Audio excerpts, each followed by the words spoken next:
Alright guys, what is up? Welcome back to the channel. We're back on the next episode of the R6 build.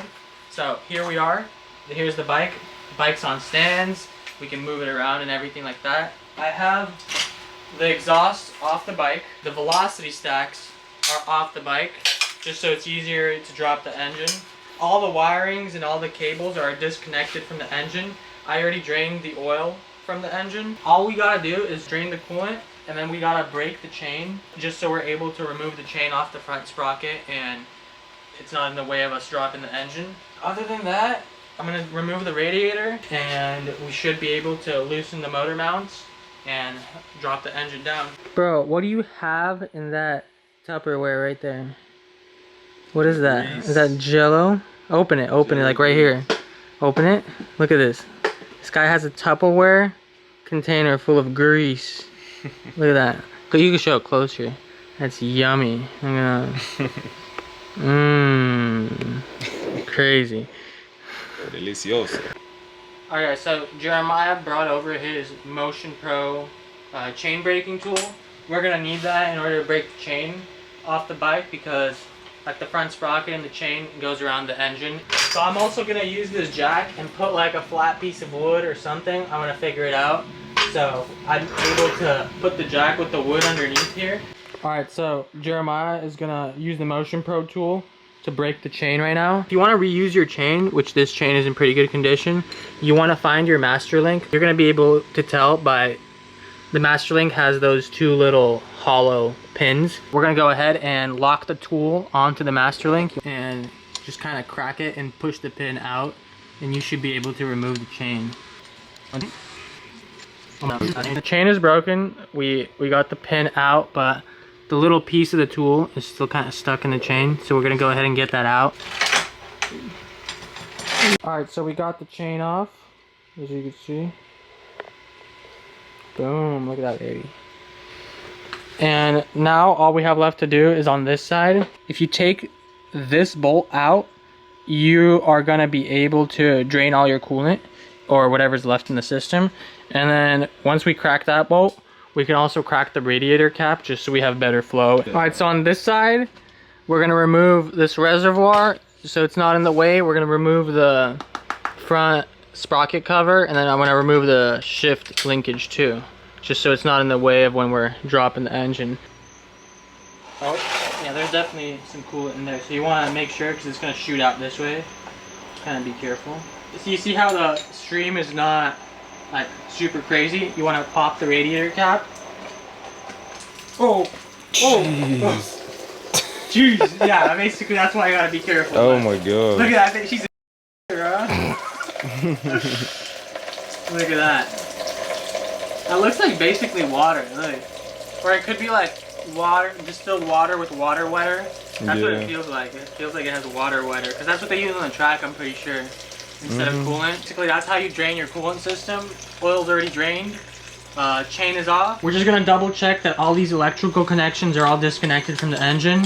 We're gonna disconnect all these hoses. We're gonna take the radiator off, and then we should just be able to lower the engine down. So let's go ahead and pop this radiator off, and we're good to go.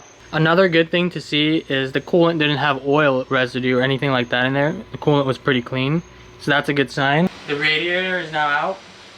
Just gonna carefully put that down right here for now. I'm gonna get a whole box for parts, and then what I do is every bolt that we take off that we could screw back in, you want to like put it back in there just so you don't lose it, or you want to put it in plastic bags and label it, or you want to get like a piece of cardboard and then draw out where it came from, and then you can put the bolts into the cardboard so you can keep track of them. We're pretty much ready to drop the engine. We have some of the motor mounts out already. You're gonna have to take off this one, this one, this one. There's a bolt and a nut going all the way through on this side and on the other side. And then if you have sliders, there's gonna be a bolt going through the sliders holding the engine. And then this piece should slide out. Just make sure everything that's coming out of the wiring harness and it connects to the engine is disconnected, and all the little wires and tubes. So basically all these are disconnected. There's a neutral sensor down there in the back that should come off. And then this little sensor, I don't know, it's like a crank or cam positioning sensor or whatever it is, that goes in there and you gotta pop it off. Alright guys, so we're literally on the last two bolts. Like all these bolts are out. Just the sliders on each side are holding the engine. We have the jack underneath. It's pretty much it. It's about to come out. So these sliders, they have like a bigger bolt, and then they have a smaller bolt that actually goes all the way through. You want to tilt the engine forward, and then it will come out down. So, you ready?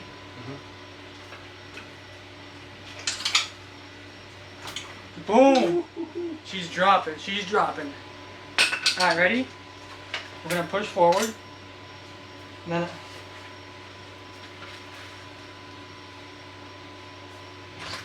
Oh, you're holding it? Oh, you holding it? Do you need my help? Yeah, I need help. She's hitting me. Okay. Is that better? Yep. Alright, can you slide that tire in there? Oh, it has water in there, hold up. Whatever. Honestly. I'm gonna slide that jack. I'm gonna start lowering the engine with the jack. Okay. And then try to slide that tire in there. Slide it in. Alright, careful, watch these lines. Just do this, go up and down. Okay. Go. You lift it up? Here, lift it up. Okay, let's slide this baby out of here. Watch the line. Oh, what's that line holding on to? It's the clutch. Alright, so as you guys can see, this thing is heavy. Alright, so this is the engine. It's out of the bike. So this thing is pretty damn heavy. Like, it's a good like 200 pounds on 150 maybe. Boom. This is just the frame, the suspension, like the wheels. This is actually super light. The engine is so heavy. Actually, we got the engine out. I'm gonna figure out how I'm gonna like start taking this apart, because I honestly don't know. Because originally I was planning on putting the engine right here, but looking at it now, I don't know if this thing is gonna hold it. So we might have to just like stack it on some tires in front right here. We're gonna go ahead and clean all this mess up, get the engine like somehow hoisted up vertically so I can start taking the head off. But other than that, engine on the R6 is out. Time to crack open the engine and see what's going on, what's actually wrong with it, what that noise is. This is probably gonna be it for this video. Hope you guys liked the engine removal. Hope it helped you out if you needed to know how to do that. In the next video, we'll take off the valve cover, we'll inspect the valves, we'll check the clearances, we'll basically inspect the top end and see what's going on. Hopefully the issue is up here. From what my buddy said, the noise was coming from the top. So hopefully that's that. Hopefully we don't have to split the bottom of the case. This is what the engine kind of looks like. Fried. So basically, yeah, that just completely threw me off. So we're hoping that the issue is up here in the head, because if it's not in the head, the pistons are in here, the bottom end's in here, we're gonna have to get into all of this stuff, which is not gonna be fun. So hopefully our issue is coming from the top. Alright guys, hope you liked the video. Like and subscribe if you want to see more of this build, and I'll see you guys in the next video. Peace. Alright, I'm gonna try to deadlift this engine to see how heavy it is. Woo! Yes, sir. It's not that bad, but let's go. Good little 190.